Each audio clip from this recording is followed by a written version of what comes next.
Recent times में बहुत से नए इन्वेस्टर्स इक्विटी मार्केट में आए हैं। किसी ने म्यूचुअल फंड में इन्वेस्ट किया तो किसी ने डायरेक्ट स्टॉक्स में एंट्री ली और किसी ने बिना किसी अंडरस्टैंडिंग के दोनों जगह पैसे लगा दिए।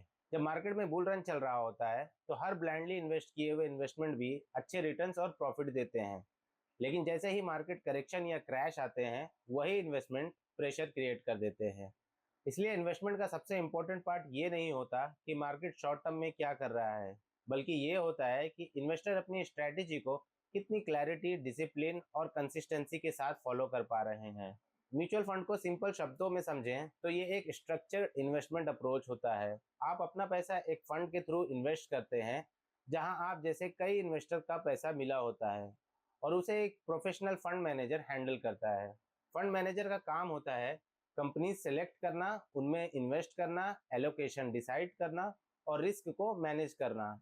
इसका फायदा ये होता है कि इन्वेस्टर को डेली डिसीजन मेकिंग का प्रेशर नहीं होता और पोर्टफोलियो नेचुरली डाइवर्सिफाइड रहता है। वहीं दूसरी तरफ स्टॉक इन्वेस्टमेंट म्यूचुअल फंड से अलग और डायरेक्ट होता है। जब आप किसी कंपनी का स्टॉक बाय करते हैं तो आप उस कंपनी के शेयर होल्डर या ओनर बन जाते हैं, जिससे आपको वोटिंग राइट्स भी मिलती है। यानी आप कंपनी के इंपॉर्टेंट डिसीजन में as a shareholder vote भी डाल सकते हैं।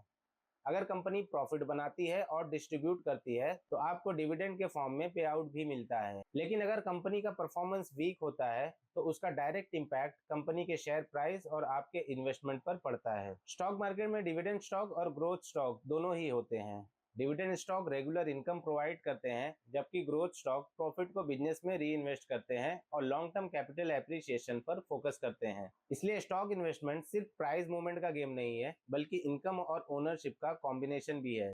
सुटेबिलिटी की बात करें तो म्यूचुअल फंड उन इन्वेस्टर के लिए ज्यादा प्रैक्टिकल होता है जो मार्केट को डेली ट्रैक नहीं कर सकते।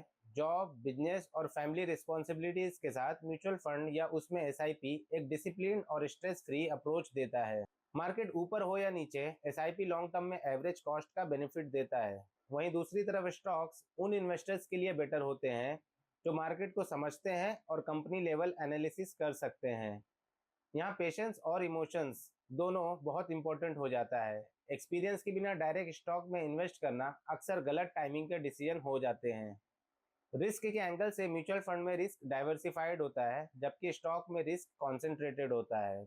एक गलत स्टॉक सिलेक्शन पूरे पोर्टफोलियो को इम्पैक्ट कर सकता है। इसी वजह से बिगनर्स के लिए mutual fund relatively stable option होता है, जबकि स्टॉक एक्सपीरियंस के साथ ज़्यादा रिवॉर्डिंग बन सकता है। टाइम के साथ साथ इन्वेस्टर का माइंडसेट भी इवॉल्व होता है। शुरुआत में फोकस रिटर्न पर होता है, लेकिन धीरे धीरे क्लैरिटी आती है। कंसिस्टेंसी और पेशेंस ही लॉन्ग टर्म में वेल्थ क्रिएट करते हैं। म्यूचुअल फंड डिसिप्लिन डेवलप करता है, जबकि stock decision making skill improve करता है। इसलिए सवाल ये नहीं है कि म्यूचुअल फंड बेटर है या स्टॉक। सही अप्रोच ये है कि इन्वेस्टर अपनी इनकम स्टेबिलिटी, रिस्क टॉलरेंस और टाइम अवेलेबिलिटी को समझे। इन फैक्टर्स के बेस पर ही इन्वेस्टमेंट डिसीजन होने चाहिए। ज़्यादा एक्सपीरियंस्ड इन्वेस्टर अक्सर दोनों का कॉम्बिनेशन यूज करते हैं। म्यूचुअल फंड पोर्टफोलियो को स्टेबल फाउंडेशन देता है और स्टॉक पोर्टफोलियो ग्रोथ में एडिशनल पावर ऐड करते हैं। इससे रिस्क एंड रिवॉर्ड के बीच बेटर बैलेंस क्रिएट होता है। एंड में एक ही बात इंपॉर्टेंट है, मार्केट का फेस चेंज होता रहता है, लेकिन सही इन्वेस्टमेंट प्रोसेस लॉन्ग टर्म में ही काम आता है।